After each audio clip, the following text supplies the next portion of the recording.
Hello guys, Assalamu alaikum. It's me Sheha and welcome back to Sheha's vlog. ഇതിന് ഈസിയായി ചെയ്യാൻ പറ്റിയൊരു chicken മന്തി recipe നോക്കിയാലോ. ക്ലീൻ ചെയ്ത ചിക്കൻ 4 കോഴ്സ് സ്ക്വയർ വെച്ചിട്ട് നന്നായി കുത്തുക. മസാലകളെല്ലാം അതിൽ പിടിക്കാൻ വേണ്ടിയാണ് നമ്മളിങ്ങനെ ചെയ്യുന്നത്. അതിലേക്ക് 4 സ്പൂൺ മന്തി മസാല, 1 ടീസ്പൂൺ കുരുമുളക്, നല്ല ജീരകം പൊടിച്ചത്, 1 ക്യാപ്സിക്കം ചെറുതായി എരിഞ്ഞതും, വളരെ കുറച്ച് മല്ലിയില, പുതിനയില, പിന്നെ 2 മാഗി ക്യൂബ്സും. നമ്മളുടെ ഭംഗിക്ക് വേണ്ടി റെഡ് കളർ ആഡ് ആക്കുന്നുണ്ട്, നിങ്ങൾക്ക് വേണ്ടെങ്കിൽ അത് സ്കിപ്പ് ചെയ്യാവുന്നതാണ്. പിന്നെ നമുക്കതിലോട്ട് 1/2 കപ്പ് സൺഫ്ലവർ ഓയിലും കൂടെയും ഒഴിച്ച് നന്നായിട്ട് മിക്സ് ചെയ്യണം. എന്നിട്ട് അടച്ച് വെച്ച് നമുക്ക് ഫ്രിഡ്ജിൽ 1 മണിക്കൂർ റെസ്റ്റ് ചെയ്യാൻ വെക്കാം.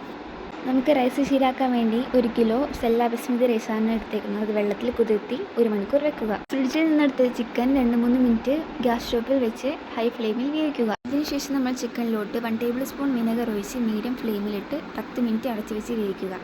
ഫ്രൈ ചെയ്ത പോലെ കിട്ടാൻ വേണ്ടിയിട്ടാണ് നമ്മൾ അടച്ചു വെച്ച് വേവിക്കുന്നത്. ഇനി അതിലോട്ട് നമ്മൾ 2 ടേബിൾ സ്പൂൺ കുരുമുളകും കൂടെ ചേർത്ത് കൊടുക്കുന്നുണ്ട്. അതേസമയം നമുക്ക് റൈസ് ശീലാക്കാൻ വേണ്ടിയിട്ട് തിളച്ച വെള്ളത്തിലോട്ട് 1 മാഗി ക്യൂബും 2 ഉണക്ക നാരങ്ങയും അതേപോലെ കുറച്ച് സ്പൈസസും ആവശ്യത്തിന് ഉപ്പുമിട്ട് നല്ലോണം മിക്സ് ചെയ്യുക.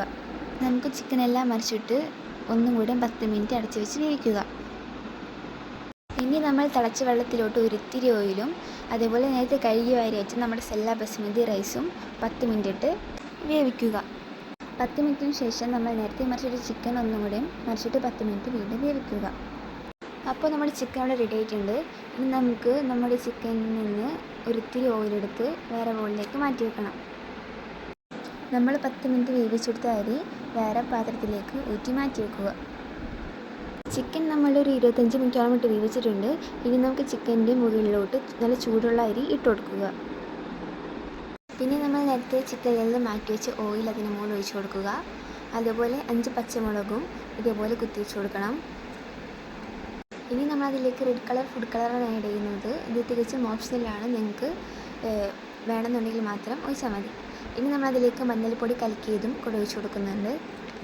നമുക്കിനി ഒരു ചാർക്കോൾ എടുത്ത് നല്ലോണം കത്തിച്ച് കനലാക്കി അതിലേക്ക് കുറച്ച് ഓയിലും കൂടെ ഒഴിച്ച് നല്ലോണം സ്മോക്ക് ചെയ്യുക. സ്മോക്ക് ചെയ്തിട്ടുണ്ടെങ്കിൽ നമുക്ക് നല്ലോണം ടൈറ്റായിട്ട് മൂടി വെക്കണം. അപ്പോൾ നമ്മുടെ മന്തി ഏകദേശം റെഡി ആയിട്ടുണ്ട്. ഇനി നമുക്ക് ബാക്കി മിക്സിങ് പരിപാടിയിലേക്ക് കിടക്കാം. നമ്മൾ ചിക്കൻ പീസസ് എല്ലാം വേറൊരു പ്ലേറ്റിലേക്ക് മാറ്റിയിട്ടാണ് നമ്മൾ റൈസ് മിക്സ് ചെയ്യുന്നത്. മിക്സ് ചെയ്യാനുള്ള എളുപ്പത്തിന് വേണ്ടിയിട്ടാണ് നമ്മൾ ഈ ഒരു ഇത് ചെയ്യുന്നത് കേട്ടോ.